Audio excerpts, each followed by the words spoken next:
Assalamualaikum warahmatullahi wabarakatuh. Saya Hulu Ulferiah dengan NIM 20171022203. Saya dari kelas 1 KPIE. Saya di sini ingin menyelesaikan tugas ujian tengah semester Ulumul Hadis dengan topik pengampu Bapak Wahid. Dengan materi yang pertama, sunnah perspektif ulama hadis, usul fikih, dan ulama fikih. Yang kedua, sunnah, hadis, asar, dan obat. Yang ketiga yaitu Al-Quran, hadis qudsi, dan hadis nabawi. Yang keempat yaitu sunnah dan hikmah. Yang pertama yaitu sunnah perspektif ulama hadis, ulama usul fikih, dan ulama fikih. Yang A, menurut ulama hadis, sunnah adalah setiap apa yang ditinggalkan diterima dari Rasulullah SAW berupa perkataan, perbuatan, takrir, sifat fisik atau akhlak atau kehidupan baik sebelum beliau diangkat menjadi Rasul seperti tahannuts yang beliau lakukan di Gua Hiro atau sesudah kerasulan beliau. Dengan demikian, para ulama hadis mencatat seluruh yang berhubungan dengan kehidupan Rasulullah SAW, baik yang mempunyai kaitan langsung dengan hukum syarat ataupun tidak. Yang B, menurut ulama usul fikih, sunnah adalah seluruh apa yang datang dari Rasulullah SAW selain Al-Quran Al-Karim, baik berupa perkataan, perbuatan, atau takrir yang dapat dijadikan sebagai dalil untuk menetapkan hukum syara. Melihat definisi di atas tersebut, bahwa para ulama usul fikih membatasi pengertian sunnah pada sesuatu yang datang dari Rasulullah selain Al-Quran yang dapat dijadikan dalil dalam penetapan hukum syara. Yang C, menurut ulama fikih, sunnah yaitu setiap yang datang dari Rasulullah SAW yang bukan fardu dan tidak pula wajib. Dari definisi tersebut, hadis dan sunnah selain definisi versi para fuqaha, secara umum kedua istilah tersebut adalah sama, yaitu bahwa keduanya adalah sama-sama disandarkan kepada dan bersumber kepada Rasul, dari Rasul. Yang kedua yaitu sunnah, hadis, asar, dan khobar. Yang pertama sunnah. Sunnah secara terminologi berarti jalan yang lurus dengan berkesinambungan yang baik atau yang buruk. Sunnah secara terminologis, para ulama berbeda pendapat dalam memberikan definisi sunnah secara terminologis. Para ahli usul fikih mengemukakan definisi yang berbeda dibandingkan dengan definisi yang diberikan oleh para ahli dan fuqaha. Yang kedua yaitu hadis. Berdasarkan pengertian secara terminologis, hadis demikian juga dibagi menjadi 3. Yang pertama hadis qauli, yang kedua hadis fiqhi, yang kedua hadis takriri. Hadis qauli adalah sunnah hadis yang diucapkan Rasulullah SAW berbagai tujuan dan dalam berbagai kesempatan. Hadis fi'li adalah seluruh perbuatan yang dilaksanakan oleh Rasulullah SAW. Yang ketiga yaitu hadis takriri. Hadis takriri adalah diamnya Rasulullah SAW dari mengingkari perkataan atau perbuatan yang dilakukan di hadapan beliau atau pada masa beliau dan hal tersebut itu diketahuinya. Yang selanjutnya yaitu asar.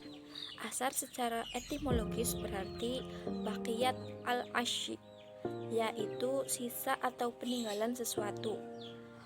Sedangkan pengertian secara terminologis terdapat 2 pendapat, yaitu asar adalah sinonim hadis, yaitu dari segala sesuatu yang berasal dari Nabi. Asar adalah perbedaan dengan hadis.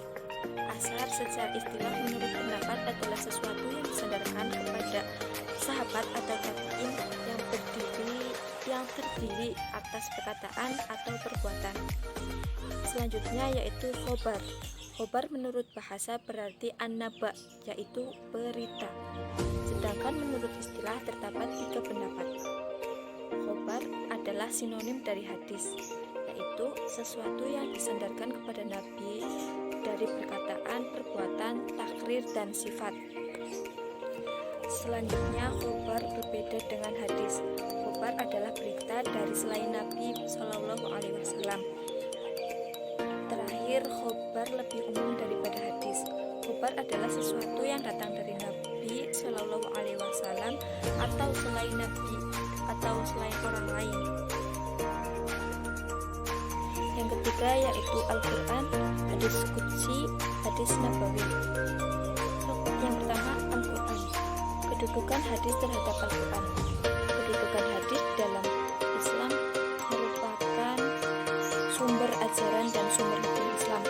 Dalam hal tersebut dapat dirumuskan dalam 4 hal, yaitu yang pertama, dalil pertama adalah iman, yang dalil kedua yaitu Al-Quran Al-Karim, yang ketiga, dalil ketiga yaitu hadis Nabi Shallallahu Alaihi Wasallam.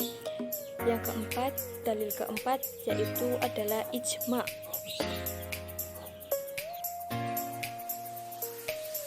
Yang pertama yaitu dalil pertama, yaitu iman. Beriman kepada Rasulullah Shallallahu Alaihi Wasallam adalah bagian dari rukun iman. Pada dasarnya, Rasul-Rasul Allah itu adalah menyampaikan wahyu yang datang dari Allah Subhanahu wa Ta'ala. Firman Allah, "Halaha 'ala rasuli ilal balaghul mubin." An-Nahl ayat 35. Yang artinya, maka tidak ada kewajiban atas para rasul selain dari menyampaikan amanah dari Allah dengan jelas. Quran surat An-Nahl ayat 35. Yang kedua yaitu dalil kedua, Al-Quran Al-Karim. Di dalam Al-Quran terdapat ayat-ayat yang secara ekspresif memerintahkan umat yang beriman untuk menaati Rasul. Wa'ati uwallah wa'ati uwar Rasul wahdawu. Al-Maidah ayat 92. Yang artinya, dan taatlah kamu kepada Allah dan taatlah kamu kepada Rasulnya dan berhati-hatilah. Quran surat Al-Maidah ayat 92. 3. Dalil ketiga adalah hadis Nabi Shallallahu Alaihi Wasallam. Dalam hadis-hadis Nabi sendiri yaitu memiliki dalil yang menunjukkan kehujahan hadis sebagai sumber ajaran Islam. Ala ini utitul kitab wa mithluhu ma'ahu. Riwayah Abu Dawud. Ketahuilah sesungguhnya aku diberi kitab Al-Quran dan yang sama dengannya, yaitu hadis riwayat Abu Dawud. Yang keempat, dalil keempat yaitu ijma. Para ulama telah ijma dalam menerima dan mengamalkan hadis Nabi sebagaimana penerima mereka terhadap Al-Quran. Penerima tersebut adalah karena hadis merupakan sumber hukum syara. Berdasarkan pengakuan dan kesaksian Allah, sejumlah ayat Al-Quran telah mengukuhkan kedudukan hadis sebagai sumber ajaran dan sumber penetapan hukum syara. Yang selanjutnya yaitu hadis qudsi. Pengertian hadis qudsi.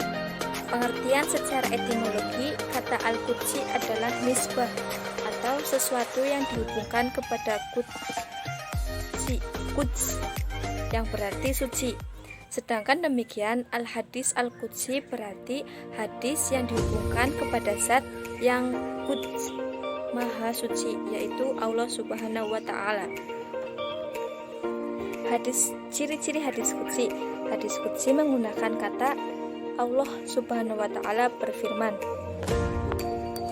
Contoh hadis qudsi diriwayatkan dari Abu Hurairah radhiyallahu anhu mengatakan bahwa Rasulullah Shallallahu Alaihi Wasallam bersabda, Allah Subhanahu Wa Taala berfirman, Aku adalah zat yang maha mandiri, yang paling tidak membutuhkan sekutu. Barang siapa beramal sebuah amal menyekutukan aku dalam amalan itu, maka aku meninggalkannya dan sekutunya. Hadis riwayat Muslim Ibnu Majah. Yang selanjutnya yaitu hadis nabawi atau hadis marfu. Pengertian hadis nabawi adalah segala sesuatu yang disandarkan kepada Nabi Shallallahu Alaihi Wasallam dalam bentuk perkataan, perbuatan, takrir, pengakuan atau ketetapan ataupun sifat.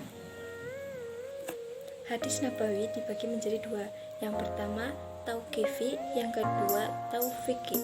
Tauqifi yang bersifat taufiqi yaitu yang kandungannya diterima oleh Rasulullah dari wahyu, lalu ia menjelaskan kepada manusia dengan kata-katanya sendiri. Yang kedua yaitu taufiqi, yang bersifat taufiqi yaitu yang disimpulkan oleh Rasulullah SAW menurut pemahamannya terhadap Al-Quran, karena ia memiliki tugas menjelaskan Al-Quran atau menyimpulkannya di pertimbangan dan ijtihad. Contoh hadis nabawi yang berupa perbuatan ialah ajaran kepada para sahabat mengenai bagaimana cara mengajarkan sholat. Kemudian ia mengatakan, sholatlah seperti kamu melihat aku melakukan sholat. Hadis riwayat Bukhari. Yang kedua, perbuatan bid'ah di dalam ad-din atau Islam. Hukumnya haram karena yang ada dalam ad-din itu adalah tauqifi, tidak bisa dimubah-mubah. Macam-macam bid'ah di dalam agama yaitu bid'ah qauliyah, i'tiqadiyah, dan bid'ah fil ibadah. Bid'ah qauliyah, i'tiqadiyah yaitu bid'ah perkataan yang keluar dari keyakinan. Contohnya ucapan-ucapan orang Jahmiyah, Mu'tazilah, Qadariyah, serta fikoha yang sesat. Yang kedua, bid'ah fil ibadah, seperti beribadah kepada Allah dengan apa yang tidak disyariatkan oleh Allah.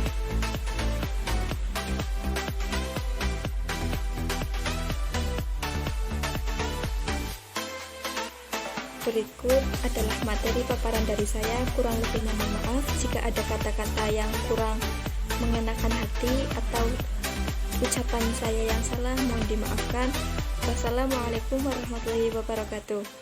Dan jangan lupa like, comment, and subscribe.